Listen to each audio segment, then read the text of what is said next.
ማይዘመሩ ዝማሬዎች አይዘመሩ ለመናገር ይቅርታ ይደረግልኝና አረበረበ የሚባል ነገር ቢዘመር ደስተኛ አይደለም። ሊቁ ወረበ ወገዳሙን እንዲህ አይነት ነገር ለምን ትርጉም የሌለው ነገር ህዝብን ማነጽ ነገር ነው ዝም ብሎ ጭፈራ ለምን ይሆናል? ደግሞ ዛሬ ተጋቢዎችም አረበረበ ካልተባለላቸው ተፈስ የሚለውን ዝማሬ ሰጥተዋት ማርያም ተፈስ ከዚህ ጋር ተያይዞ እንደው ምናልባት አንድ ሰሞን ሲነሱ የነበሩ ኢሹዎች ነበሩ።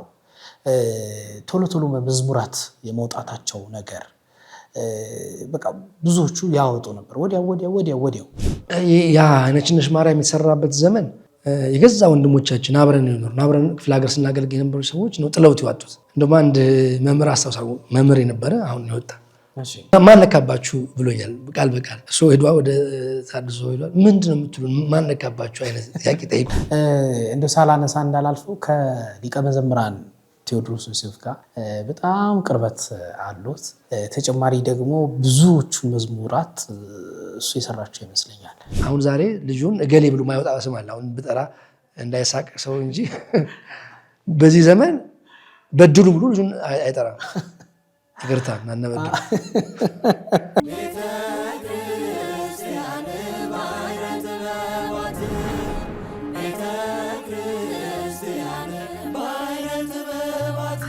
ሰላም ጤና ይስጥልን ክቡራን ተመልካቾቻችን እንደምን ከርማችኋል?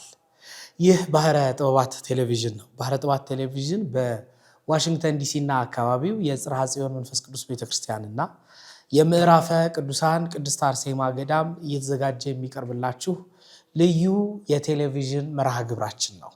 በዛሬው መርሃ ግብራችን ቆይታ የምናደርገው ልዩ ከሆኑ እንግዳችን ጋር ነው። እንግዳችን በተለያዩ መዝሙራት እናውቃቸዋለን። በተለይም ደግሞ ብዙ ግጥሞችን በመጻፍ የቅድስት ቤተክርስቲያናችን መዝሙራት ላይ ብርሃን እንዳበሩ ይሰማኛል። የብዙዎችን ልብ የሳቡ መዝሙራቶች ግጥም ባለቤት ናቸው። ከእሳቸው ጋር ቆይታ አደርጋለሁ።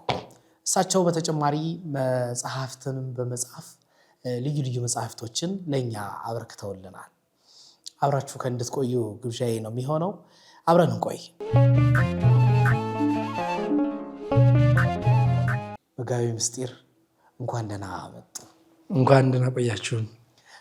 ስሞትን አሁን በደንብ ልጥራ። መጋቤ ምስጢር ብሩክ አሳመረ በቅዱስ ማርቆስ በመንበረ ልዑል ቅዱስ ማርቆስ ቤተክርስቲያን የስብከተ ወንጌል ኃላፊ፣ የብዙዎች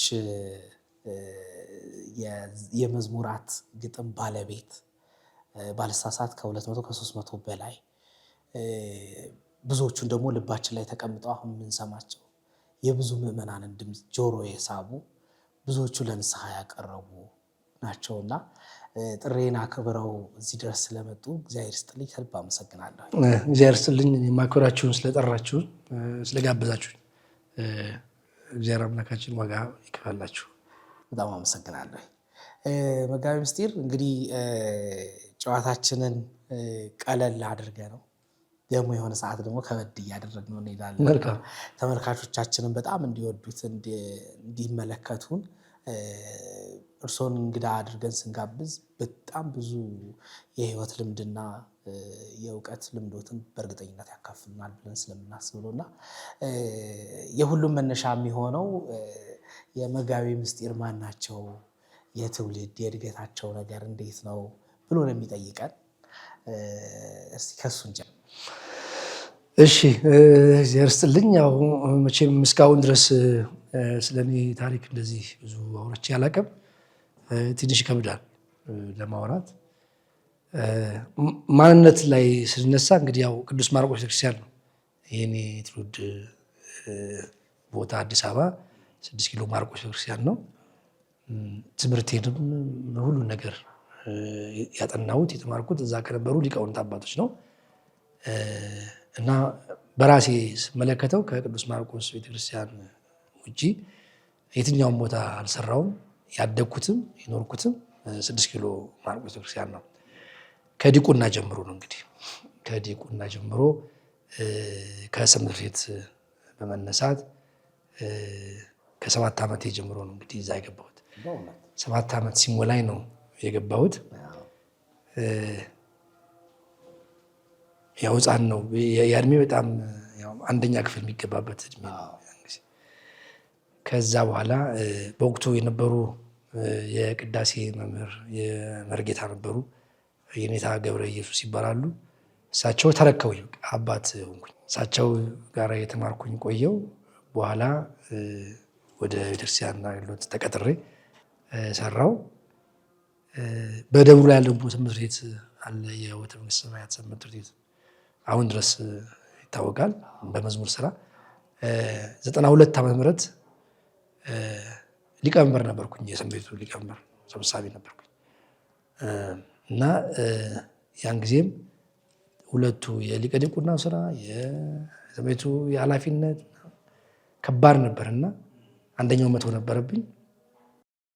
ወደ ቅኔ ትምህርት በዛው ገባው። ኪዳነ ማርያም የሚባሉ መምህር ኪዳነ ማርያም አየለ ይባላሉ። በጣም ባህታዊ አባት ናቸው። እዛ አስተዳዳሪ ነበሩ እና እሳቸው ጋራ ቅኔ ተማርኩኝ። በኋላ ወደ ቅድስት ሥላሴ መንፈሳዊ ኮሌጅ ሥላሴ እዚህ 4 ኪሎ ያለው ቅድስት ሥላሴ ኮሌጅ ገባሁኝ። እዛ ስገባ ሁሉን ነገር ሰማይ ውስጥ ያለውን አገልግሎት ተውኩት። ጊዜውም አጣን። ከዛ በኋላ ወደ የክፍለ ሀገሩ መዞርም ተጀመረ። እየወጡ ማስተማር መስበክ ተጀመረ። በመላው ኢትዮጵያ ዞር ያለው ከኢትዮጵያም ውጭ እንደዚህ ይሄድናል እና መነሻው እንግዲህ ቅዱስ ማርቆስ ነው። አሁን ድረስ እያገለገልኩት ያለው እዛው ነው። ለቦታው በጣም ልዩ ፍቅር አሉት። የለኝም ብልም አይሆንም እንግዲህ ምክንያቱም ሰው የሚፈልገው አለ መቀየር፣ መለወጥ፣ ደግሞ ሌላ ቦታ ሰው ያለበት ሰው የበዛበት ደግሞ ያላየኋቸው የሚባልበት እና እስካሁን ድረስ የመቀየር ማመልከቻ ጥያቄ ምናምን እዛው ነው ያለው። ለግማሹ ይገርመዋል። ምን አግኝቶ ነው ምን አይቶ ነው? ዝንጀሮ እንኳን ገደል ላይ ምንም ቢበላ ባይኖርም አገሯ ቦታ ገደል አትለቅም እና ለጊዜው እዛ ነው። ወደፊት ደግሞ እግዚአብሔር እንደፈቀደ ምን እንደሚሆን አላውቅም። በጣም እኔ የመጋቤ ምስጢር ሕይወት ከሚደንቀኝ አንዱ ለዚህ ማዕረግ ለዚህ ክብር በዚህ በወጣትነት እድሜ ሲደርሱ እርሶ ባክግራውንዶት ላይ በክህነት አገልግሎት ያለ ሰው አልነበረም መሰለኝ። ምንድን ነበር የጠራዎት ወደ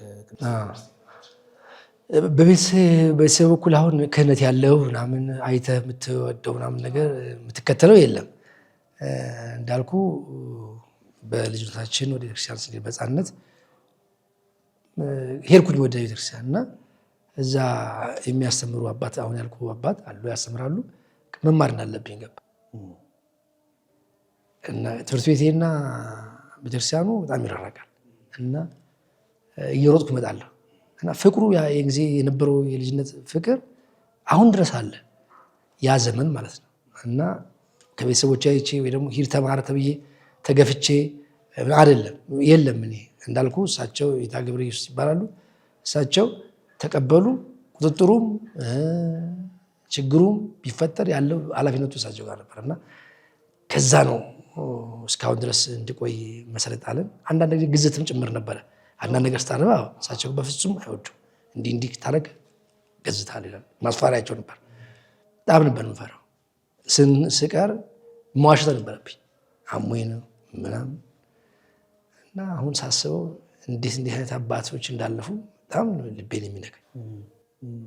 በጣም የሚገርመው ነገር የድሮ አባቶች ሲታሰቡ ልጆችን አያያዝ፣ አቀጣጥ፣ ፍቅር ማሳደር፣ ለቤተክርስቲያን ቀናኢ መሆንን በህይወት ነው የሚያስተምሩንና እንደው ምናልባት እርስዎ ከገቡ በኋላ ቤተክርስቲያን እገሌም በሆንኩኝ እንደ ገሌ በሆንኩ ብለው የሚያስቡት ሰው ነበረ? ምናልባት ሕፃን ስለነበረ እንደ ገሌ በየጊዜው አሉ ሰዎች።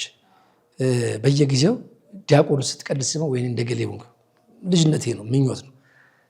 ዶክተር ምናምን ይባል የለም እዛ መርጌታ ስትመለከት እንደ ገሌ መርጌታ ተመጣ፣ የቅኔ ሰው ስትመለከት እንደ ገሌ ምኞት አለ። በየጊዜው እናያለን። ደስ የሚለው ደግሞ እኔ ለማንገስ ሌላ ደብር አልሄድም። የዓመት ሲሆን እዛው ነኝ። ሌላ ቦታ የዓመት ክብረ በዓል ሲሆን እዛው ነኝ።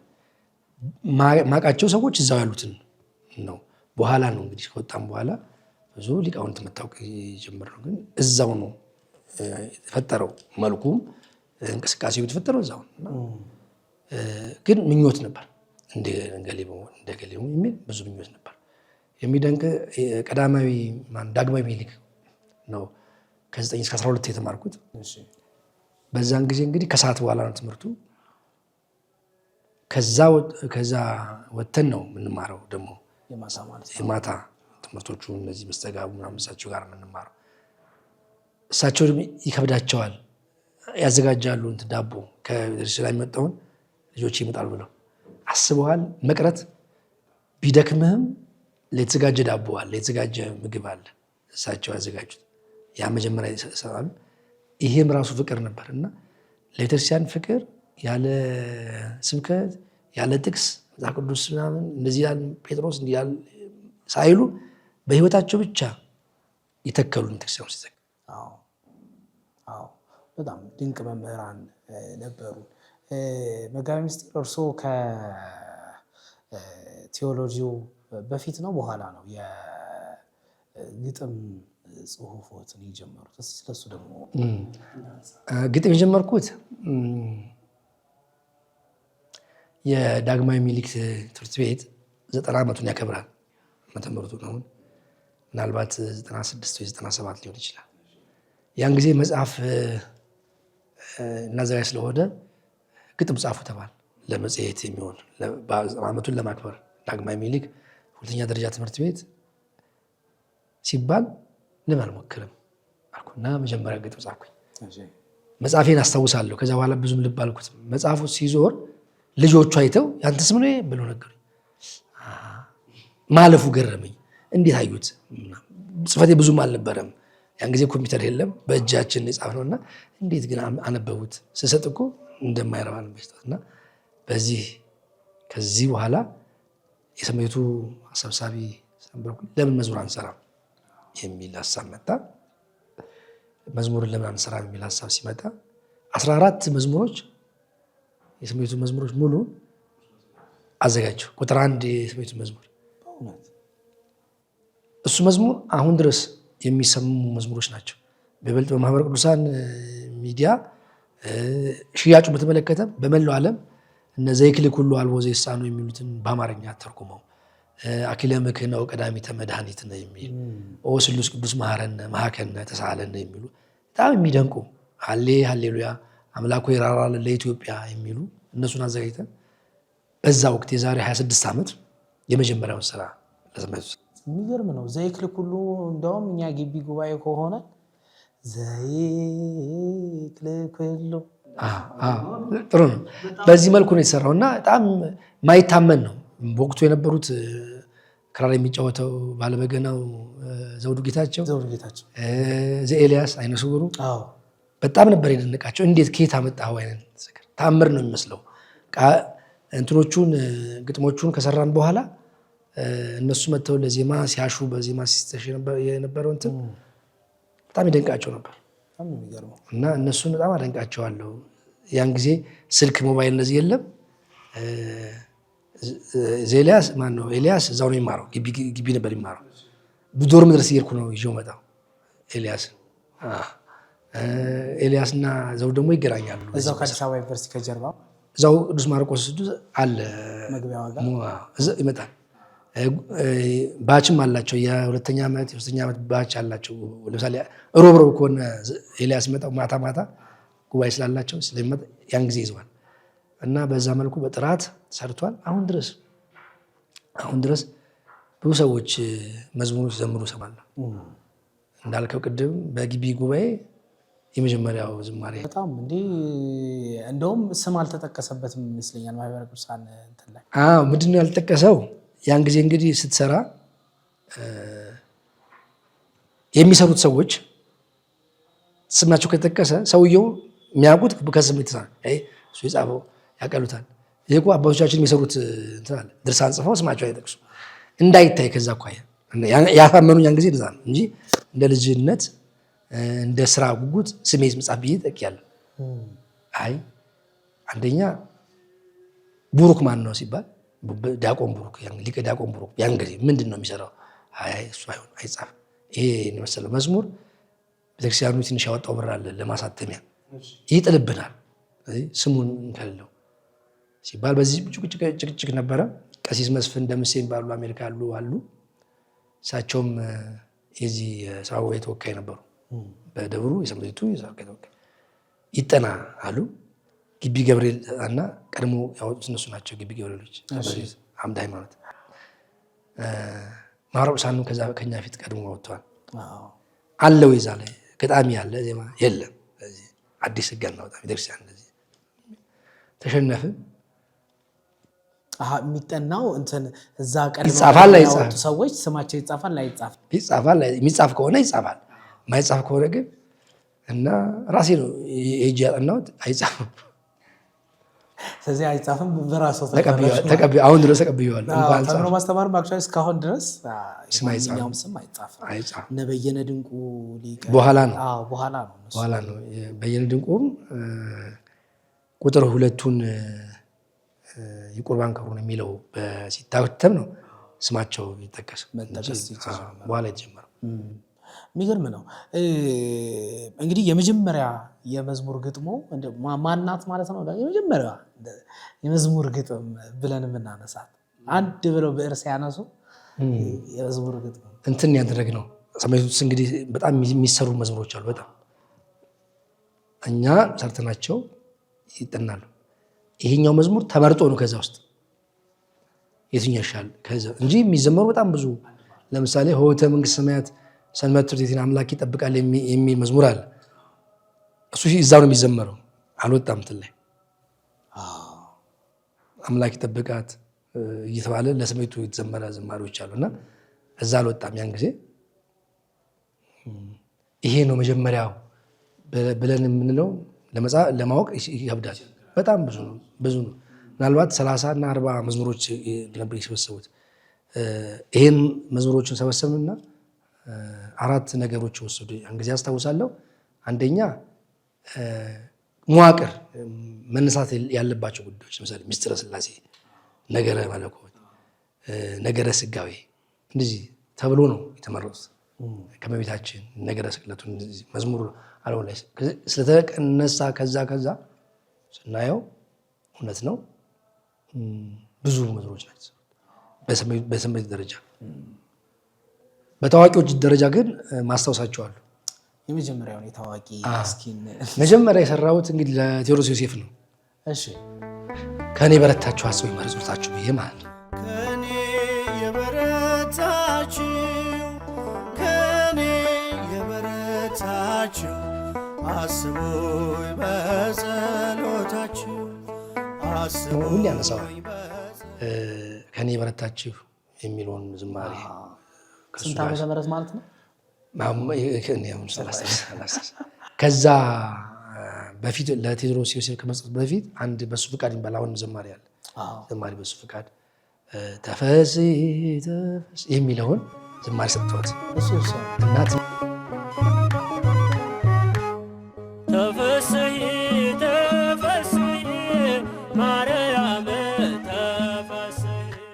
መስሊ ፊደለ ወተወልዲ ወንጌል የሚለውን እንትኑን ኪዳኑ ከሴት በጸጋኪ እያወጣጣን መስለኝ እንደውም አንድ አባት እንደው ኧረ ብሩክ ሸጥከው ጠቃላይ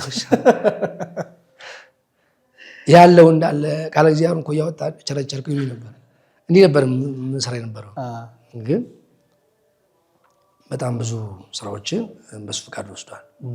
ብዙ እና ብሶ እንዲህ ለዝማሬ ህዝቡን የሚያነቃቁ ምናምኖች መዝሙሮችን እና ቃናው ጣፈጠኝ ውዳሴሽ የሚል ደግሞ እመቤታችንን የሚያመሰግን እንደ ምድር አሸዋ እንደ ሰማይ ኮከብ ይብዛልኝ የሚል ጸሎት ያለበት ዝማሬ እዛ ወደ ሊቀ መዘምራን ቴዎድሮስ ዮሴፍ ከሱ በኋላ ከኔ የበረታችሁ ማለት ጀመረ ተጻፈ። በጣም መልካም። እኔም አንዳንድ ጊዜ እነዚህ ገድላትን ድርሳናትን መልክዓ መልኮችን ደግሞ በጣም አብዝቶ ማየት የፈጠራ ነገሮችንም በጣም የሚጨምር ይመስለኛል። እና ብዙ ጊዜ የቤተክርስቲያን ዜማ ደራሲያንና ግጥም መዝሙር ግጥም ደራሲያን በዚህ የተጠቁ ናቸው ብዬ አስባለሁኝ። አዎ እንደው መጋቤ ምስጢር አንድ መዝሙርን ለመጻፍ የሚያነሱት ይሄ ኢንስፓየር የሚያደርጉት ነገር የሚያነሳሳት ነገር አንዷን ግጥም ያመጡ አንዷን ስንኝ ያመጡና ወይም ይሄ መነሻ ርዕሷን ያመጡና እንዴት አድርገው ነው ኢንስፓየር የሚያደርጉ? እንግዲህ እዚህ እንዳልኩ አንድ የቋንቋ መምህር ነበሩ። አሁን በህይወት ይኑሩ አይኑሩ አላውቅም። አንድ ሴሚናር ሰጠ ግቢ ውስጥ 6 ኪሎ ዩኒቨርሲቲ ግቢ ውስጥ ላሉ ተማሪዎች ሰንበት አዳራሽ ነው የሰጠውና በጣም የሚደንቅ አገላለጽ ነው የገለጡት።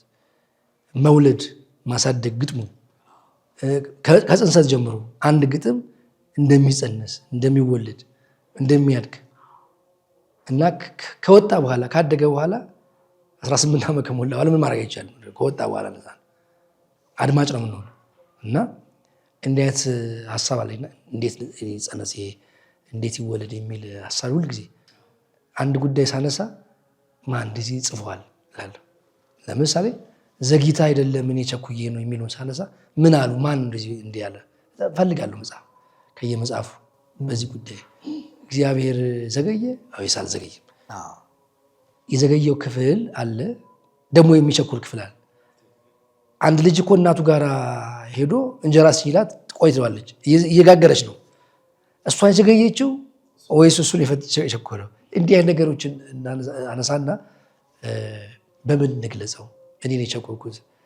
ሊጥ አይጠጣም እናት ተወስለው መቀኝነት አይደለም ትሰጠዋለች። እስኪ በስል ነው ሲበስል የግድ ሲቀዘቅዝ ደግሞ ያልቀዘቀዘውን እንትን ያለውን ትኩሱን ሰጣ ተቃጥለው። ስለዚህ የእሷ መዘግየት ለሱ ጤንነት ነው እና እንዲህ ስንሰራ ይህንን ነው ሀሳብ። ዘግይተ አይደለም እኔ ቸኩዬ ነው።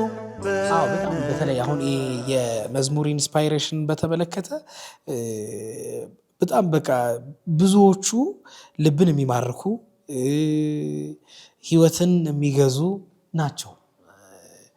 በተለይ እኔ የማነሳው አይናችን ነሽ ማርያም በጥቂት ዓመታት ውስጥ በጣም ገኖ ከተሰሙ መዝሙራት ስለ እመቤታችን ያለውን ፍቅር የገለጹበት ነውና እንዴት አሰቡት? አይናችን ነሽ ብለው እንዴት አሰቡት?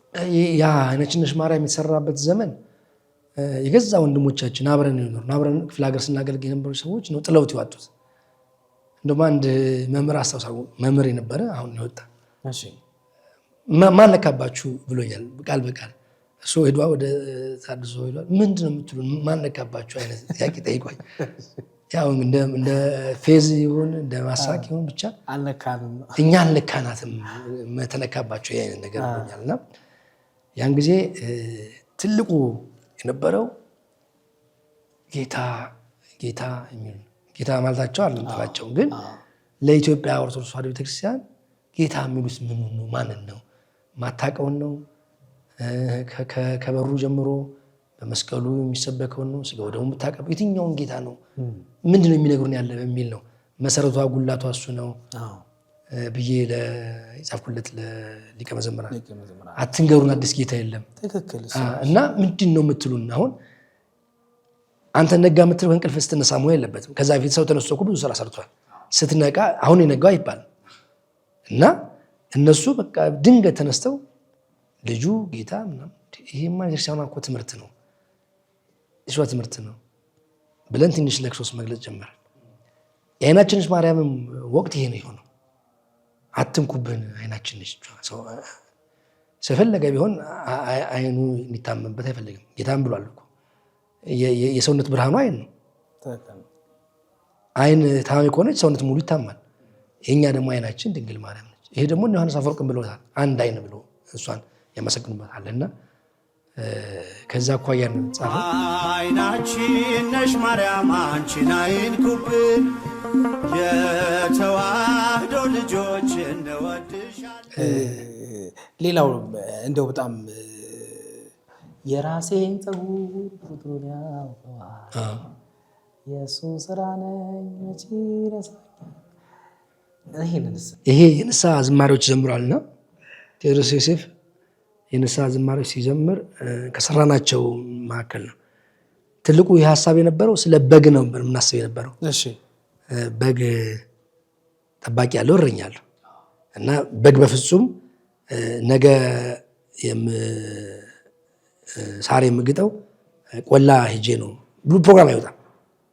እረኛው ነው ስለ ቆላ ወስደው ውሃ ጋር ነው ወስደው ብሎ የሚጨነቀው እሱ ነው።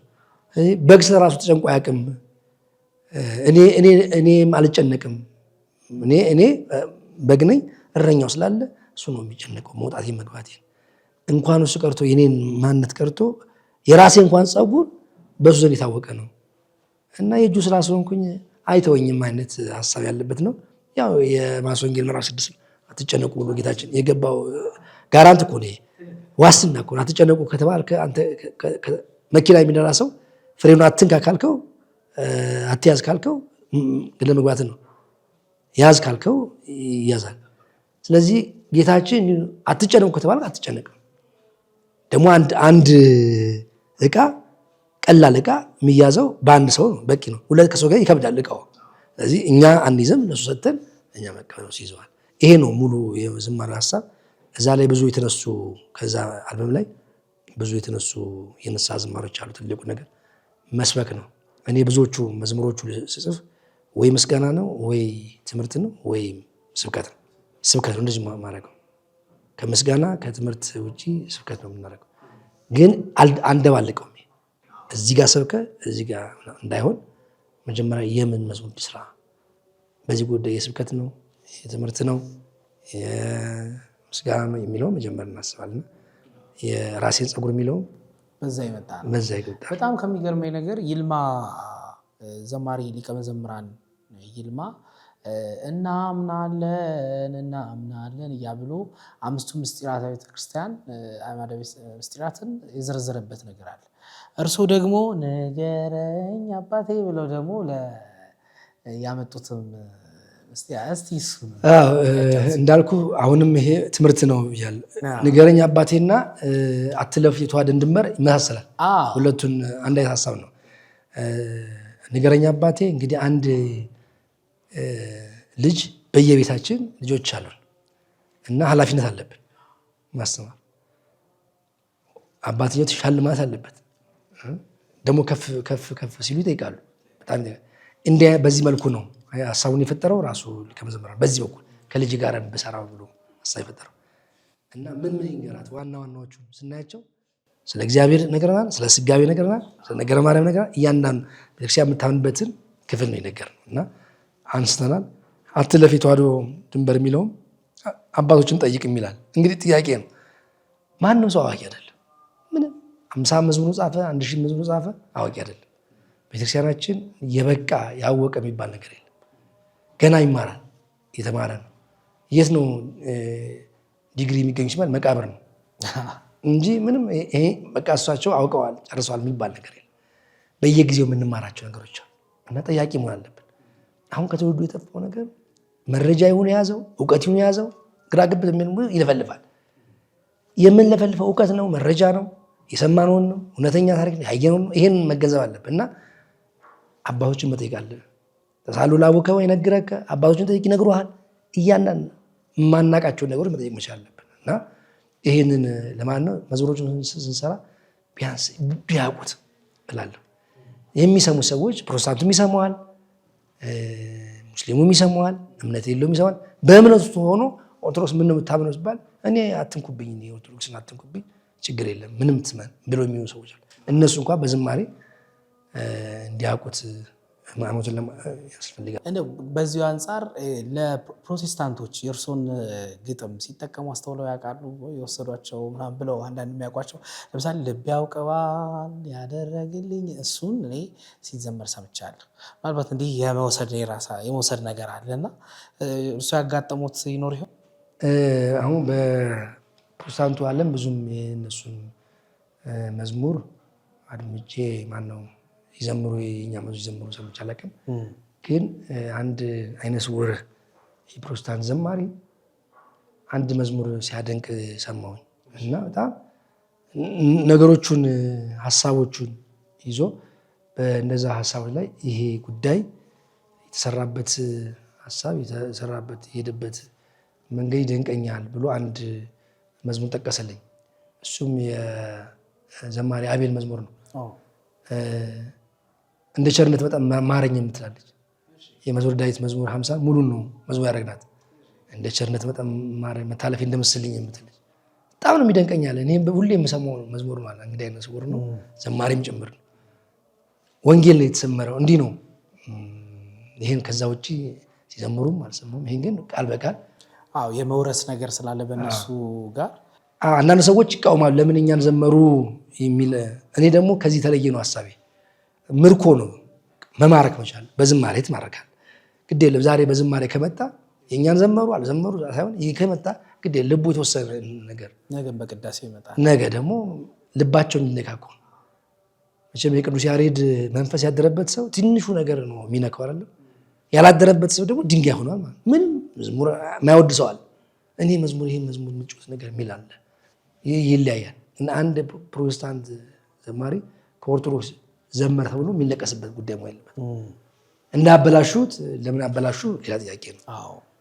ነገር ግን የሚዘምሩ ከሆነ ምን ችግር ራሱን አድርገው እርግጥ ያው እነሱ ሲዘምሩ ከኛ ኢንስትሩመንት ከኛ እሱ እነሱ ነው እንጂ እውነት ለመናገር ቢዘምሩት የሰራነው ለአዳም ልጆች ነው። ምንም ይሆንም ሰው ቢጠቀምበት ችግር የለም። ይሄ አንደኛው የኔ አይዲያ ነው። ሰዎች ደግሞ ለምን ዘመሩ የሚሉ ደግሞ የራሳቸውን እኔ ያየሁበታል። እኔ ከእርሶ ደግሞ በጣም ከዝማሬዎቹ እውነት ለመናገር የማደንቀው የእመቤታችን ግጥሞች ላይ በጣም ደስ የሚሉ ምስጢራትን የጠበቁና ፍቅር ያለባቸው ነው። እንደው የተለየ ነገር አለ ከእመቤታችን ጋር? ለቅዱስ ማርቆስ ብዙ ስላልሰማው ነው። አይ እንግዲህ ነገረ ማርያም ላይ በጣም መስራት ፈልጋለሁ ወደፊት። አሁን በኋላ እናነሳዋለን እንዳልከኝ 1000 ሰላምታ መጽሐፍ አለች። 1000 ሰላምታ ዋናው ሀሳቡ ምንድን ነው? ከዚቁ ከመልኩ ከመጽሐፈ ዕዝራ የሚባል አለ። የዝማሬ ተሻለች መጽሐፍቶች አሉ። ከዛ ውስጥ ነው የለቀምኩት። እመቤታችን ምን ብሎ እንዳመሰገናት ለምሳሌ ቅዱስ ገብርኤል ያመሰገና ምስጋና በኋላ የቅዱስ ጽዋ ላይ በስድስተኛ ማነው መልአኩ ገብርኤል አንቺ ምስጋና ይገባሻል፣ ቅድስት ነሽና ምስጋና ይገባሻል፣ የመለኮት ማደሪያ ነሽ። እንደዚህ አይነት 1000 ከዛ በላይ 2000 ማድረግ ይችል ነበር። መጽሐፉ ማሳተም እንጂ እንዲህ ሳስቤ ነው ያዘጋጀሁት መጽሐፉን። በዛ ውስጥ ግን ለእመቤታችን ዝማሬ ያንን ሳጠና ብዙዎች ስላየኋቸው መጽሐፍቶቹን ለእኔ ቀለል ይለኝ ይመስለኛል። ለምሳሌ አንድ ቤታችን መዝሙር አለ፣ ልቦና ያወጣ ምስጋና ውዳሴ ለክብርሽ፣ ማርያም እንዲህ አለች፣ ነፍሴ ጌታዋን ታከብራለች። ብዙ የቤታችን ዝማሬዎች አሉ። በጣም እኔ አሁን እጹብ ድንቅ ነው የሚል ይትባረክ የዘመረው ዝማሬ አለ። ዝም ብለን እናንሳውን ሊቀ መዘምራን አቤል ያለ እናንሳ እንጂ ብዙዎቹ ወስደዋል ዝማሬ። አንድም ይሁን ሶስትም ይሁን ሁለትም ይሁን ኢትዮጵያ ውስጥም ያሉ ከኢትዮጵያም ውጭ በአሜሪካ ብዙ እነ ወንደሰን በቀለ አይቀሩ እነ ለምለም ከበደ አሉ። በአሜሪካ ሀገር ያሉ ብዙዎቹ ወስደዋል። የረሷቸውም አሉ። የተረሱትም እኔ አሁን ስሰማቸው ይሄ ነገር ነበር ማን ነበር የማን ነው አሉና ብዙ የቤታችን ስራዎች ሰርተናል። እኔ ከዚህ በላይ ቢበዛልኝ ደስ ይለኛል። ጸጋው የቤታችን በጣም እኛም እንዲበዛ እንጸልያለን። እውነት ለመናገር ወደፊትም በእርግጠኝነት ይሄ የመዝሙር ክምችት ተብለው እንደሚታተሙ እናስባለን፣ እንጠብቃለን። ወደ መላእክቱ ዜማ ደግሞ ልምጣ። ከመላእክቱ ብዙዎቻችን አሁን ላይ በጣም ወጣቱ በጣም የሚዘምሩት ብዙ ልጆች አሉት ለስሙ ምስክር ብለው ደግሞ ያመጡታል። ወደ መላእክቱ ስንገባ ከመላእክት ጋር ደግሞ ያለው እሱንስ እንዴት ያመጣ? መቼም ያው ማርቆስ ቤተክርስቲያን ነው የኖርኩት ሲባል ቅዱስ ሚካኤል ሁለት ታቦት ነው ያለው። በጣም አንድ ብቻ አይደል? ሚካኤልን ከዩኒቨርሲቲ ከ6 ኪሎ ዩኒቨርሲቲ ሙዚየም ውስጥ የተቀመጠ ታቦት ገብቷል ወደ እና ለሚካኤል ትልቅ ፍቅር ነው ያለ። ሚካኤል እንደ ሰንበት ነው የምናከብረው። ልጆች ሆነ ከትሪት ሁሉ እንቀር ነበር። ሚካኤል ከሆነ አንሄድ ነበር እና በጣም ለቅዱስ ሚካኤል አሳዳጊ ብለን ብንጠራው አሳዳጊ እውነት ነው። ማርቆስ ላይ የቅዱስ ማርቆስ ላይ ሰው አነስ ነው የሚለው ገና አላወቁትም ማርቆስ። የቅዱስ ሚካኤል ሲሆን ግን በጣም ብዙ ይመጣል እና ሚካኤል ስንዘምርለት ነው ያደግነው የኖርነው። በማሌቱም ምስጋናዎቹም እንሰማለን እና ያ ብቻ የሚካኤል ብቻ አይደለም። ከዛ በኋላ ግን ብዙዎች አሁን ለምሳሌ እነ ገብርኤል መልአከ ራማ የሚል እሱን ለዘማሪ አቤል የሰጠ ነው። ይለይብኛል ራሱ እርሱ ነው መሰለኝ። ይለይብኛል እሱ አለ እሱ አለ። ግን በጣም ብዙ የመላእክት ዝማሬዎች አሉ ዲያብሎስ ዮሴፍ ጋር ይቀለኝ ይመስለኛል። እንግዲህ ቅዱስ ሚካኤል ጋር እንደ ቤተሰብ እንደ ወላጅ አባትም አሳዳጊም ስለሆነ ቀለል የሚለኝ ይመስለኛል። አዎ አሁን እንደውም ለጀማሪ የግጥም ባለሙያዎች የዜማም ተነሺዎች እናንተ የምትሄዱበት የሄዳችሁበት ሂደት የተማራችሁት የትምህርት ርቀት ግብአት ይሆናቸዋል ብዬ አስባለሁ። እና እርስዎ አንድ ግጥምን ከመጻፉ በፊት የሚያደርጓቸው መንፈሳዊም ዓለማዊም ዝግጅት የስነ ልቦናም ዝግጅት ምን አይነት ነገር ያደርጋሉ? መጀመሪያ እንግዲህ ቀን አልጽፍም። ምን አልጽፍም ቀን ከ10 ሰዓት በኋላ ግን የግድ እንቅልፍ የለኝም። ከ10 ሰዓት በኋላ ቤተክርስቲያን ከሆንኩ ወደ ኪዳን ነው። ቤቴም ከሆንኩኝ ከ10 ሰዓት በኋላ ተነስቼ አገላብጣለሁ። የተሰጠኝ የቤት ስራ ካለ እሰራለሁ። አንዳንዱ ጠዋት ጠይቆ ማታ ይፈልጋል። ላልሰራም እችላለሁ አስቤው ወይ በሳምንቱ ሀሳቤ ሲነሳ እና ጠዋት ለጸሎት ሲነሳ ከጸሎት በኋላ ያለው ነገር ማንበብ፣ ዛፍ ማገላበጥ፣ ፌስቡክ ማየት፣ አሁን አዲስ ጀመረ ቲክቶክ ማየት። ከዛ በኋላ ያለው እንዲሁ ይነጋል። ብዙ አይጠቅመኝም ለስራ እንጂ ለእንቅልፍ አልጠቀመትም። ብዙ ልተኛ እንኳ ብዬብል አይመችም ከ10 ሰዓት በኋላ ምን ጊዜ እና የጠዋት የራሴ የክህነት ጸሎት አላለም ኪዳኑ ጠዋት እናደርስ ከዛ በኋላ የምሰራው እና ለዚህ ነው የጸለይኩት ለዚህ ነው ያደረኩት አይደለም። ግን ከዛ በኋላ ባለኝ ሰዓት ብዙ ሰዓት አለኝ። አንድ ሰዓት አካባቢ አንድ ተኩል በላይ ይቆያልና ከዛ በኋላ ነው የምጽፈው። እንደውም አንዳንዶቹ ይገርማቸው እንቅልፍ ሳይተኙ እኔ ልክላቸዋለሁ ወዲያው እያዩት እንዳጋጣሚ እነሱ እና ሌሊት ነው የሚላከው። ግን መጽሐፍቶችን ማስረጃ እፈልጋለሁ። ዝም ብዬ አልጽፍም ሲባል ቅዱስ ዳዊት ይሰማይና አልሰማንም ወይ ይሬና አላየንም ወይ ነገሩን አባዊና አባቶቻችን አልነገሩንም የሚል ሀሳብ አለ። ያልሰማነውን ያልነገሩንን ምንም አልጽፈውም። ማስረጃ እፈልጋለሁ። ለምን ጠያቂ ይመጣል። እኔ አልፋለሁ። ነገ የሚመጣ ትውልድ እኔን አገኘኝ ከየት አገኘው እሱ መጽሐፍ ያገላብጣል። እኔ ግን ያለ ማስረጃ አልጽፍም። በፊት ዜማዎችን ሰራ ነበር። አሁን ግን ተውኩት ዜማዎቹ። ለምን ዜማው የተወኩት? ኃላፊነት የመውሰድ ስላልቻልኩ ነው። ዜማዎቹ ያሬዳዊ ናቸው የሚሉ ሰዎች ጥያቄዎች አሉ። ማሟላት ያለባቸው መስፈርቶች አሉ። ጥያቄ ያለኝ እሱ ላይ እኔ ይሄ እንኳን ዘፈን ይመስላል ብዬ ምለው በጣም ሲሰማ አቆይ ትንሽ ያሬዳዊ እናድርገው ቅዳሴ እናውጣ ብዬ ሲዘምረው ላይሰማ ይችላል። ያለው መንፈስ ምን ነው? በዜማ ጉዳይ ራሴን አግልዬ ዜማን ከሚችሉ ሰዎች ፈልጉ፣ ከባለሙያዎች ፈልጉ። አልታገሉበትም። ለምን አሁን ጊዜው አይሆንም። ቅድም እንዳልኩ አንዳንድ ጊዜ እገሌ ነው የሚችለው ይላሉ። እገሌ ነው የሚችለው። እኔ ደግሞ ማቀርባቸው ይሄማ ከዚህ ጋር ይመሳሰል ናቸው። አሁን ግን ማንሳት አልፈልግም። ይሄን የሚያጠኑ ሰዎች ይነሳሉ። ትውልድ በዚህ ጉዳይ ላይ ምን መምሰል አለበት? ያሬዳዊ ዜማዎች ቅዳሴ መምሰል አለባቸው። ከሰዓቱ መውጣት አለበት የግድ ከማህሌቱ ወረብ። ይሄን ሰው ይረዳዋል። እኔ ቢሆን ደስ ይለኛል እሱ። አሁን ግን ሰው ትንሽ ዘፈን መምሰል አለባት ትንሽ ከዛም እንዳይጣሉ ከዚህም እንዳይጣሉ የሆነ ልብን የሚቀሰቅስ ሰምቲንግ እንዲህ እነሱ እና በጣም በዚህ ተቃዋሚ ነኝ። እንደውም በፌስቡክ ላይ በጣም የጻፍኩት ነገር አለ። ማይዘመሩ ዝማሬዎች አይዘመሩ። እውነት ለመናገር ይቅርታ ይደረግልኝና አረበረበ የሚባል ነገር ቢዘመር ደስተኛ አይደለሁ። ሊቁ ወረበ ወገዳሙን እንዲህ አይነት ነገር ለምን ትርጉም የሌለው ነገር ህዝብን ማነጽ ነገር ነው። ዝም ብሎ ጭፈራ ለምን ይሆናል? ደግሞ ዛሬ ተጋቢዎችም አረበረብ ካልተባለላቸው ለካህኑ በገጠሩ ባብነት ሊሆን ይችላል። ግን ለሚዲያ ለካህኑ የሚያመሰግኑበት የነበረ ለሚዲያ ግን አሁን ጥያቄ ሲመጣ ለሚዲያ አይሆንም።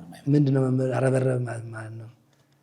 አረበረብ ማለት እንግዲህ ምናልባት እንጨት በእንጨት ላይ መዳረብ ወይ ደግሞ አንድ ሰው ጥፋት ሲያጠፋ ጥፋቱን ከፍ አድርጎ መናገር ማረብረብ። ምን ታረበርባለህ ይባላል። ይሄን ነው እንዲህ ነገሮች በጣም ብዙ ስናነሳው ሰው ሊከፋው የሚችል ግን ኃላፊነቱን ይዤም አልወስድም። ብሰራ እንኳን እንዳጽፉ ስሜን ብዬ የምሰራቸው ብዙዎች አሉ። ከእነሱ ውስጥ እኔ አሁን በጣም እንዲያውም ወደዛኛው እንትን አንበል፣ ምስጋናው ይቀጥል፣ ውዳሴው ይቀጥል፣ እግዚአብሔር አንድና ከያዘ የማይጥል በምናየው ነገር በምንሰማው ወሬ አይናችሁ አይደንግጥ፣ ልባችሁ አይደንግጥ፣ እንቀጥል ዝማሬ ማለሳሳት። ይህን እንዴት አሰቡት? ይሄ እንግዲህ በጣም ህዝብ ላይ እመቤታችን ድንግል ማነው ይሄን መዝሙር ሲሰራ እንግዲህ አሁን መናገር ማልፈልገው አንዳንድ ጊዜ አንዳንድ ችግሮች ይነሳሉ። ተስፋ የሚያስቆርጡ ነገሮች ተስፋ የሚያስቆርጡ እኛ ዓላማችን መዝሙር በሰማይ ማለ ብለን እናስበው እና ፓርት 1 ነው ምድር ላይ ያለው ምን ዘምረው ክፍል አንዱን የዝማሬ ክፍል ጊዜ ነው። ቀጣዩ ክፍል በሰማይ ነው ያለው። በበጉ ፊት የሆነ ቅኔ ያለ የምናሸበሽበት የምንዘምርበት አለ። ስለዚህ ሰው ከዚህ ተስፋ እንዳይቆርጥ መቀጠል ነው ያለበት። ማዕከል ላይ ጋፕ መኖር የለበትም። እንዳይቆም ዝማሬው እንዳይቆም የለማ ያየናቸው የሉም እንደነ ጳውሎስና ሲላስ የተገረፉት ግርፋት እና ሰውነታቸው እስኪ ደማ ድረስ እና አስረው ቁስላቸው እንኳን እንዳስረው ያሸበሹ ይዘምሩ ነበር። እንዲህ አይነት ችግር ውስጥ እንኳን ሆኖ እግዚአብሔር ይመስገን። ሶስቱ ወጣቶች እኮ አናንያ ዛሬ ሚሳኤል በእሳት ውስጥ ነው ዘመሩ የተባለው። እንዳይቆም ነው። እሳት ቢሆንም ፖለቲካው ቢነግስም የሚያስፈራ ነገር ቢሆንም አንዳንድ ሰዎች ኧረ አይዘመርም ሰው እየሞተ ይላሉ። እንዳይቆም ሰው ይሞትም እንዳይቆም መከራ አይበዛም ረሃብም የሚሆን በዝማሬ ነው ማሻገር የምንችለው የሚል ሀሳብ ነው ሲነሳ ያው መጽሐፍ ቅዱስ ኤቪደንስ አለ። እንደው ሳላነሳ እንዳላልፈው ከሊቀ መዘምራን ቴዎድሮስ ዮሴፍ ጋር በጣም ቅርበት አሉት። ተጨማሪ ደግሞ ብዙዎቹ መዝሙራት እሱ የሰራቸው ይመስለኛል። ምክንያቱ ምንድን ነው? እንደው ትንሽ እንደ ወንድም ጭምር ነው ቴዲ። እኔ ቤት ይመጣል፣ ቤቱ ይሄዳል። ባለን ጊዜ ሁሉ እንገናኛለን። በጨዋታም በቁም ነገሩ በጉባኤዎቹ ላይ እናወራለን እና ብዙ ጊዜ የሚሰራው መዝሙሮች እንደዚህ ነው። ስብከት ቁጭ ብለን እየሰማን በዚህ ርዕስ ላይ ይሰራ የሚለው አለ። በዚህ ጉዳይ ይሰራ። ለምሳሌ የመልካሞች መልካም ካህን ለዘላለም እሱ ላይ ስንሰራ የሚያስተምረው አስተማሪ ስለ ናትናኤል ነበር። ናትናኤል ከናዝሬት መልካም ሰው ይወጣሉ ብሎ ጠይቋል። ከናዝሬት ከመቼ ወዲህ መልካም ሰው ይወጣል? የመልካሞች መልካም ደግሞ አለ በልቤ ላይ ነገስ የናዝሬቱ ኢየሱስ እና እንዲህ ከስብከት አንድ ሳስተምር በዚች ርዕስ ይሰራ ይላል። ብዙዎቹን የሰራ ነው ከሱ ጋር ነው። ደግሞ ቴዎድሮስ ዮሴፍ ደስ የሚል የሚያምነውም በማስረጃ ነው፣ በቁም ነገር ነው። ይሄ ለምን እንደዚህ ሆነ፣ ይሄን አልቀበሉም፣ ይሄን ማን ዘመር የሚል እና ያሳምናል። ማይሆን ከሆነ አንተም ደግሞ በቻለ መጠን ያለው ማስረጃ አምጣ የሚለው ነገር አለ እና በዚህ መልኩ ነው ቅርበቱ በዛ ላይ ሌሎቹም አሉ። አክቹአሊ እነ ነብዩም አሉ፣ ሁሉም እነ አቤልም አሉ። አይ አክቹአሊ አሁን ቀዳሜ ጸጋ የእመቤታችን መዝሙር የጻፈው አለ። 5ቱን ሐዘናት አዘነች ድንግል አለቀሰች የሚል 5ቱን ሐዘናት ነው የጻፈው እና ለሱ ብዙ ሰራል ደስ ይለኛል። ሲሰሩ ሁሉም ሰው ምን ይፈልጋል? መዝሙር ይፈልጋል፣ መሰማት ይፈልጋል፣ መደመጥ ይፈልጋል። እኔ ደግሞ እርግጠኛ ባልኩበት ጉዳይ ላይ መዝሙር አልሰጥም። እንሰራለን፣ ግን እርግጠኛ መሆንበት ነገር ላይ ነው። ለሳንቲምም አይደለም ለግባትም አይደለም 10 እንዲሞላ 20 እንዲሞላ አይደለም፣ ግን ጥሩ ስራ እንዲወጣ። ከዚህ ጋር ተያይዞ እንደው ምናልባት አንድ ሰሞን ሲነሱ የነበሩ ኢሹዎች ነበሩ። ቶሎ ቶሎ መዝሙራት የመውጣታቸው ነገር በቃ ብዙዎቹ ያወጡ ነበር ወዲያው። እሱ ላይ ምን አስተያየት አሉት? ምናልባት ይህን ሳልጠይቅ ዝማሬ ቢበዛ ጥሩ ነው። ዝማሬ ቢበዛ ጥሩ ነው፣ ግን አንዱ ቢጎረስ ጥሩ። ምግብ ስንበላ አኝከን ከጎረስን በኋላ መዋጥ አለብን። ሰው ሳይሰማው ድጋሚ ወጣ እንዳይል። ግን አሁን ያለው አብዮት ምንድን ነው? የዩቲዩብ ዘመን ነው። በዩቲዩብ ነው ሰው የሚያዳምጠው። ስለዚህ አንዱና መቼ እንደወጣ አልሰማውም። የዛሬ ወሬ ወጥቶ ሊሆን ይችላል፣ የዛሬ ዓመት ወጥቶ ሊሆን ይችላል። ሲሰማው ደግሞ በዓመቱ የወጣው ነው ያህል አዲስ እንዲህ አባሩም እንዲህ በየቀኑ የሚያወጡት ይላል እንጂ የወጣው ስመለከተው በየጊዜው የሚወጣው። ሌላው ደግሞ ሰዎች አልበም ነው የሚያወጡት። አልበም 13 12 11 ይወጣል። እሱ ሲለቀቅ እንግዲህ በየሳምንቱ በየቀኑ ሊለቀቅ ይችላል። አዳዲስ የሰራ ነው ይመስለው፣ ቀድሞ የተሰሩ ናቸው። እና በተረፈ ግን እኔም የምጋራው መስማት መቻል አለብን። አንዱ አንድ በጣም አላምጥ በጣም የአምልኮ ዝማሬዎች የኦርቶዶክስ ዝማሬዎች ደስ የሚል እለት እለት አዲስ ነው መሆን ያለባቸው፣ መሰልቸት የለባቸው። ለምሳሌ አሃዱ ሲል ስራ ሰምቻለሁ አትልም። ነገ መተህ አሃዱ የሚሰበከው የሚቀደሰው አሃዱ ነው። ሁልጊዜ ቤተክርስቲያን ስንመጣ መስማት ትችላለህ። እንደዚህም ብሎ በወረት የምንዘምረው መሆን የለበትም። ከዚህ ከመዝሙር ጋር በተያያዘ ጠይቆት አንድ የፈለኳት ጥያቄ ነበረች። እሷን ስትመለስልኝ እጠይቃታለሁ። ብዙዎቹ መዝሙር ላይ በጣም ፎከስ እንዲያደርጉ ስለምፈልግ ነው። በተለይ አሁን ብዙ በከተማ ውስጥ ያሉ ሰዎች መዝሙራትን በደንብ ይሰማሉ፣ በደንብ ያደምጣሉ። ዋናው ጥያቄ ላይ ልምጣ። እሱ ምንድነው? የማህቶት ጥያቄ ደግሞ ይቀርባል። ብዙ ዘማሪዎች ደጅ የሚጠኑበት፣ ብዙዎቹ ጥያቄ የሚያቀርቡበት፣ እርስዎ ደግሞ በድርሻ ሆነው ብዙ ነገሮችን እንከኖችን እየፈለጉ እያወጡ ቤተክርስቲያኒቱን የሚጠቅም የእውነት ለመናገር የማህቶትን ነገር እስቲ እባክዎ ይንገሩኝ። ከዛ የራስዎትን ማህቶት ላይ አንድ ክፍል ነኝ። መዝሙሩም ተመልካች ነኝ። ዜማውን አይደለም ግጥም ተመልካች ነኝ። እነማን እንዳሉ ከኔ ውጭ አላውቅም።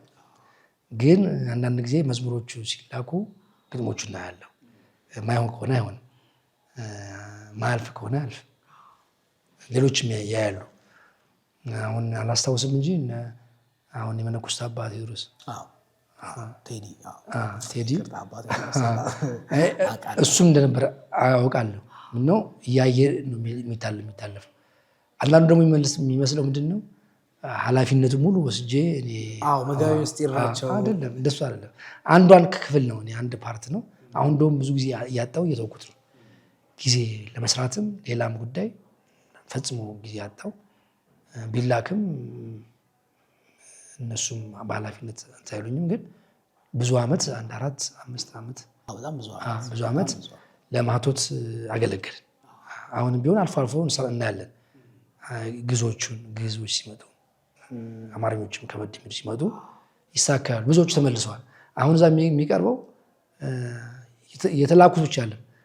እኔ ጋር እንኳን ከመላው ዓለም ቢያንስ በወር 300 200 ይመጣል። ሁሉም አይላክም። ያ ደግሞ እሳቸው ክፉ ናቸው። ይሄ እንግዲህ ቤተክርስቲያንን ከመጠበቅ ማህቶትም ከፍ እንዲል ያደረገው ማህቶትም ከፍ እንዲል ያደረገው ትልቁ እንደ ሚዲያ መዝሙር ሚዲያ ሆኖ በጣም በትልቁ እንዲደመጥ ያደረገው በነገራችን ላይ የሚሰጠው አርትዖት በጣም ወሳኝነት አለው። እኔ በዚህ በጣም ስለማምንበት ነው። ወደ እርሶ ሚዲያ እንምጣ። እርሶ ሚዲያ ጀምረዋል። እሱን ያስተዋውቁት እስኪ። አውደ ኦርና የሚባል ሚዲያ አለ። 3 ነገሮችን ነው የሚይዘው። አንድ ስብከታቸውን አንዳንዶቹን እለቃለሁ። አንዳንድ ጊዜ ደግሞ በመዝሙር ዙሪያ ልጆችን ለመርዳት አስባለሁ። እንዴት የወዳደርኩኝ የተሻለ ጸጋ ካላቸው እንዳይደበቁ ዛሬ ዘማሪ የሚሆነው ብር ካለው ሲዶ ይከፍላል፣ ግጥም ይገዛል ብሎ ይጀምራል። መካከል ላይ ጸጋ ያለ ሰዎች ይደበቃሉ። እንዳይደበቁ ከወንድሞች ጋር በመሆን እነሱን እያዋደረን ግጥም ይሰራል ለመስጠት ነው። ሶስተኛው ግን በዚህ በሚዲያው ደረጃ ዝማሬዎች ካሉ እነሱ ይሄንን ለመሰሩት የጠየቁት ማህቶት ላይም ሆነው እየሰሩ ይሄ ላንተ አይሆንህም፣ ይሄ ግጥም ይሻልሃል ታደርግ፣ ይሄን ብትዘምር ይሻልሃል ሲሉ አውቃለሁ፣ ሰማለሁ። እና ይሄ ደግሞ እንደ ፎልት ደግሞ እንመለከት። አንዳንዶቹ እሳቸው የራሳቸውን መዝሙር እንሰራ የሚፈልጉት የሚሉ ሰዎች አሉ። እኔ እንደዛ አይደለም፣ ይሄ ልክ አይደለም። ታዲያ ምን ላደርግ? እንግዲህ አስተካክል። ሊቃውንትን አባቶችን ጠይቅ። አጠገብ ያሉትን መርጌቶች አሉ፣ መምህራን አሉ። እነሱን አናግርና እና ይሄን ሲሰሙ ምንድን ነው ከእሳቸው ግጥም እንደወስድ ነው። እኔ ደግሞ ብዙም በግድ ዘማሪዎችም ያውቃሉ። በየግዱም አልሰራም። ብሰራ በቀን 10 መስራት ይቻል ነበር፣ ግን አይደለም። እንደዛ ሰርተናቸው ወደቁ መዝሙሮች ስለሌሉ በጣም ተጨንቀ ስለምንሰራ እንጂ እኔ እንዲሰሩ አይደለም። እንደተባለው እንደ ማህቶት ቢወቀስ ምንወቀሰው እኛ ስለሆነ ይከብር ምንከብረው እኛ ስለሆነ በመጨነቅ ነው። ዝም ብሎ አይለቅም። እንደውም አንዳንዴ ሲለቀቅ ደግሞ አንዳንዶቹ ይደውላሉ። አሁን ይሄን የለቃችሁት ምንድን ነው? ምን አባቷ ትችላለች? ምን ታውቃለች? ይላሉ። አይ ስለ ሰው እውቀት አለም፣ ግን መዝሙሩ ነው። ስለ ሰውየው ምን አገባን? እና አንዳንዴ እንጠይቃቸዋለን። ዲያቆን ነው ወይ ክርስቲያን አገልጋይ ይሄን ነው የምታገለግለው እንላለን። ይሄ ደግሞ ጥቅም አለው። ነገ ደግሞ ሄዶ መናፍቃን ጋር እንዳይገባ በትክክል ስለዘመረ እና ጥንቃቄዎች አሉት። በጣም ጥንቃቄዎች እንዳሉ አውቃለሁ። በዚሁም ተያይዞ ከእርሶ ሚዲያ ጋርም ከማህቶት ጋርም ትውልድ ለማፍራት የሚኬድበትንም ጉዞ ስለማቅ ይሄንን ሳይጠቀስ እንዳላልፍ ነው። ወደ መጽሐፉ እንምጣ። የመጀመሪያ መጽሐፉት ምን ነበር? የቀጥተኛይቱ ሃይማኖት አስተምህሮ የሚል 2000 ዓመት ነው። ልክ ሚሊኒየሙን ገባ ያን ጊዜ ነው የተሰራው። ቅድም ያልነው አትለፍ የተዋሉ እንድመት በዚህ የሰራነው አይነት ክርስቲያኒቷ የምታምነው ይሄን ነው የሚል ነጥቦችን ያለበት መጽሐፍ ሰራን። መጀመሪያ ላይ እዛው ቅዱስ ማርቆስ ክርስቲያን አባቶች ናቸው የመረቁት። በዛ ተመረቀ። ከዛ ጸሎት መጽሐፎች ናቸው የቀሩት የተወሰኑት። አሁን ጸሎተ ስምዖን አምዳው የሚል አምድ ላይ አንድ ሰው አምድ ላይ 60 ዓመት ይጸልያል።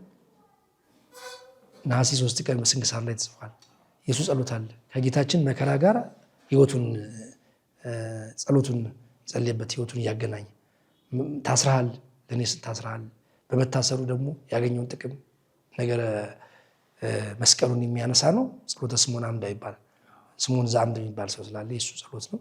በሕማማት ጊዜ በጣም የሚጸልይ ጸሎት ነው። ሌላው ቅድም አንስቼዋለሁ የእመቤታችን 1000 ሰላምታዎች። እሱም ወደፊትም አሁን እናሳትመዋለን። ሰው ሁሉ ሊኖረው የሚገባ ነው። 1000 ጊዜ እመቤታችን ምስጋና ሰላምታ ማቅረብ። ፍጥረት ለማመስገን አልታደለም።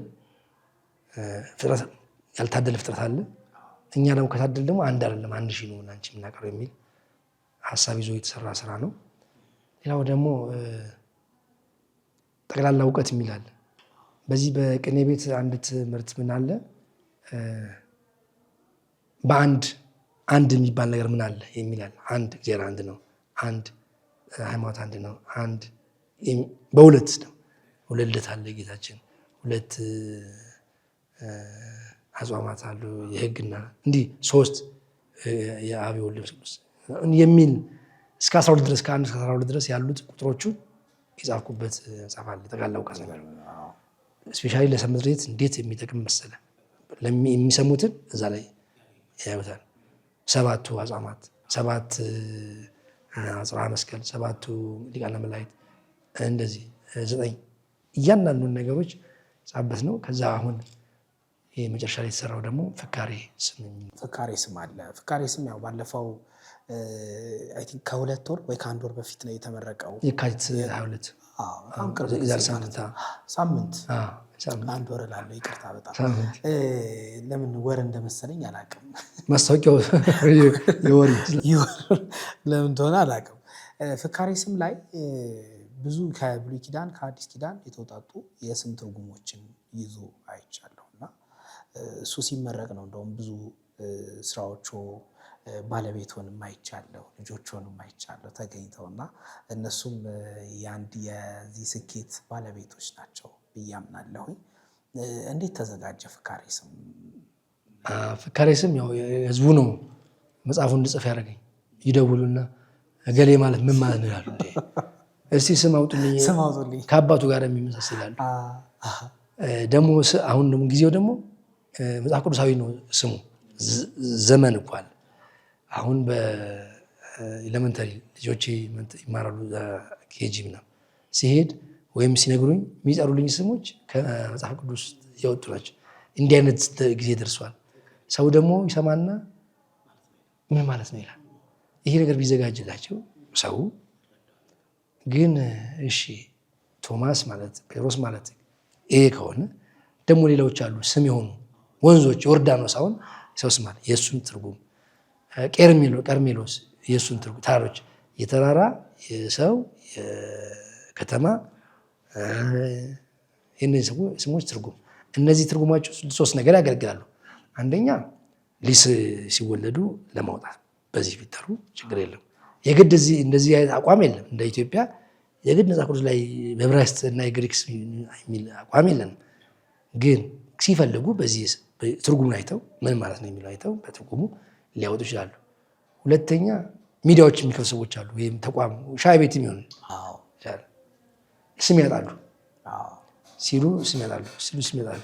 እዛ መጽሐፉ ላይ ሲመለከቱት ግን የዛ ስም ይረዱታል። አንዱ ስም ከዛ ውስጥ መርጠው። ሶስተኛ ለሰባኪያን በጣም አንዳንድ ጊዜ ስለ ጴጥሮስ ለማስተማር ስሙን ነካ ትርጉሙን ብንነገር ናቸው። ኤርሚያስ ማለት እንዲህ ማለት ነው። ትርጉሙን ይዞ ለምን ለመስበክ ሰውን ጆሮ ለመያዝ መጀመሪያ ቅዱሳን አባቶቻችን ብዙውን ጊዜ የሚገርም ስማቸው ነው የሚሰብከው። ለሰባኪው መንደርደሪያው እንዲህ ማለት ነው ኑሐሚን ማለት ብሎ ይጀምራል። የስሟ ትርጉም ወደ ታሪኩ ይወስደዋል እያንዳንዱ እና ለዛ በጣም የሚጠቅም ነው።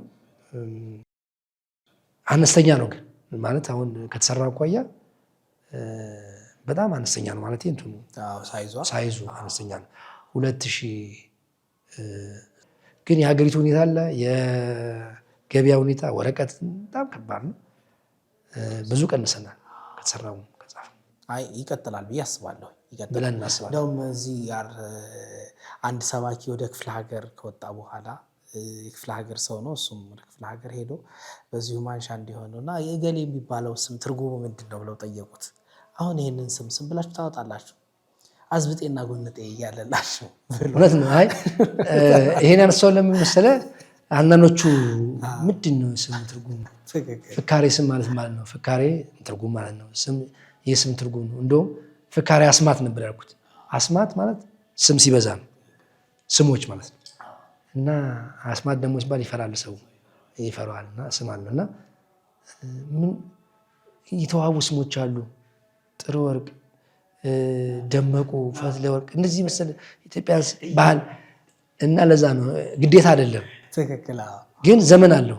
አሁን ዛሬ ልጁን እገሌ ብሎ ማይወጣ ስም አለ። አሁን ብጠራ እንዳይሳቅ ሰው እንጂ በዚህ ዘመን በድሉ ብሎ ልጁን አይጠራም። ይቅርታ እናነበድ የሽማግሌ ስም ይሉታል ልጆቹ። ይሄ ስም ግን ከሽማግሌዎች በኋላ እንግዲህ ጴጥሮስ ሽማግሌ ነው። ጴጥሮስ ሲባል ግን ፒተር። መጋቢ ምስጢር እዚህ ድረስ መጥተው ለሰጡኝ ማብራሪያ በጣም አመሰግናለሁ። ድንቅ ቆይታ ነበር ከምር ከልብ ያደረኩት። ምናልባት ባመሰግናቸው ይሄ ቀረኝ የሚሉት ነገርም ካለ ደግሞ ወደ እርስዎ ላድርግና መርሃ ግብሬ ሊጨርስ። እሺ፣ መጀመሪያ ሚዲያውን አመሰግናለሁ። እኔ በዚህ በተሰሩ ስራዎች ዙሪያ ብዙ የምናነሳቸው ነገሮች አሉ። አሁን ዛሬ ያነሳናቸው እንደውም አብዝተናል እና ይሄ ሚዲያ ግን እንደዚህ በዚህ ጉዳይ ህዝቡ የተገለገለበት ነው። ግን የቤተክርስቲያን ሚዲያዎች በዚህ ጉዳይ አላወራንም። በፋና ምናምን ነው የቀረብኩት ከዚህ ቀደም በዚህ ጉዳይ። ይሄንን ኃላፊነት የመዝሙር ጉዳይ ስለሆነ እነሱ የዘፈኑን ቢያቀርቡ ይሄ ቢሆን ጥሩ ነበረ። ግን በኩሩ ናቸዋል እናንተ እግዚአብሔር ይስጥልን ጀምረ እናመሰግናለን በዚህ ጉዳይ። ሌላው ግን ገና መስራት እንዳለብን ይገባኛል። እንዳለ አልሰራን ብዙ አልሰራን ይቀርናል። ስፔሻሊ የኦርቶዶክስ መዝሙሮች ከ60ዎቹ ወዲህ ናቸው ወደ አማርኛ ዝማሬ ገባ ነው። ከማለት ገንቦ እንጂ ከማለት ውጪ ወደ አማርኛ ዝማሬ እነ ዶክተር ኢሳያስ አለሚና እናደንቃለን፣ እነ በየነ ድንቁ እናደንቃለን። ምንም ባልነበረበት ዘመን እነሱም ደግሞ አሁን ያለውን ዘመን ማክበር መቻል አለባቸው። ያን ዘመን አልፎ ወደዚህ መጥቷል። የሚስተካከል ካለ ማረም፣ የተበላሹ ነገሮች ካሉ ማስተካከል ይገባል። ግን የተሻለ ብዙ መስራት ይገባል። ዘማሪያንም የግጥም ሰሪዎችም ብዙ ወንድሞች አሉ፣ በጣም እናከብራቸው የዜማ ደራሲዎች አሉ። ጥንቃቄው ግን እንደ ቤተክርስቲያን ሰው ሲሰማው የቤተክርስቲያን መዝሙር ስለሚል ኃላፊነቱን ከወሰድን ጥንቃቄ ያስፈልጋል። እንዲህ እኮ ይላሉ እንዳይባል ላለው። በተረፈ ግን በጸሎታችሁ አስቡኝ አትርሱኝ ይላል። ክቡራን ተመልካቾቻችን ስትከታተሉት የነበረው ባህረ ጥበባት ቴሌቪዥንን ነበረ። ባህረ ጥበባት ቴሌቪዥን በዋሽንግተን ዲሲና አካባቢው የጽርሐ ጽዮን መንፈስ ቅዱስ ቤተክርስቲያንና የምዕራፈ ቅዱሳን ቅድስት አርሴማ ገዳም እየተዘጋጀ የሚቀርብላችሁ ልዩ ሳምንታዊ መርሃ ግብራችን ነው። በዛሬው መርሃ ግብራችን የበርካታ የመዝሙር ግጥም ጸሐፊዎች እንደዚሁ ጸሐፊ የተለያዩ መጻሕፍቶችንም እንደዚሁ ደራሲና ጸሐፊ ከሆኑት ከመጋቤ ምስጢር ብሩክ አሳመረ ጋር ቆይታ አድርጌ ነበረ። በእርግጠኝነት እንደምትወዱትና በልዩነት እንደምታዩት ይህንን ኮንቨርሴሽናችንን አምናለሁኝ። ውይይቱን እኔም በጣም ደስ ብሎኝ ነው ያከናወንኩትኝ። ተጠቀሙበታላችሁ። መጋቤ ምስጢርን ማግኘት ከፈለጋችሁ በመንበረ ልዑል ቅዱስ ማርቆስ መጥተው ማናገር መመከር ትችላላችሁ ብዬ አምናለሁኝ። ከመርሃ ግብሩ ጋር አብሬያችሁ የነበርኩት እኔ ዶክተር ቴዎድሮስ ለገሰ ነበርኩኝ። እስከ መርሃ ግብራችን ፍጻሜ ድረስ አብረን እንቆይ። መልካም ሳምንት ይሁንላችሁ። ቤተ ክርስቲያን ባህረ ጥበባት ቤተ